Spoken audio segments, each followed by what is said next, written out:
ఏవండోయ్ master, ఇంకా రాలేదేంటి college నుండి? మీకోసం గుమగుమలాడే పుదీనా రైస్ చేశాను.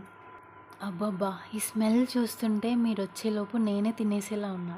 మా మాస్టర్ వచ్చేలోపు ఈ రెసిపీ ఎలా చేయాలో చూద్దాం. ముందుగా ఒక ప్యాన్లో ఆయిల్ వేసి ఉల్లిపాయలు, పచ్చిమిర్చి, బిర్యానీ ఆకు, దాల్చిన చెక్క, 2 యాలకులు, 1 టీ స్పూన్ షాజీరా, 4 లవంగాలు వేసి లో ఫ్లేమ్లో బాగా వేగనివ్వండి. ముందుగా బాగా కడిగి గ్రైండ్ చేసి పెట్టుకున్న పుదీనా పేస్ట్ని కూడా యాడ్ చేసి లో ఫ్లేమ్లో వేగనివ్వండి.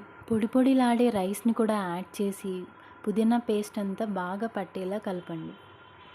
తర్వాత 1/2 టీ స్పూన్ పసుపు, రుచికి సరిపడేంత సాల్ట్ వేసి కలిపితే ఎంతో రుచికరమైన పుదీనా రైస్ రెడీ. తప్పకుండా ట్రై చేయవలసిన రెసిపీ అండి ఇది. తిన్నారంటే మళ్ళా మళ్ళా కావాలనే రెసిపీ. వస్తున్నా మాస్టరు.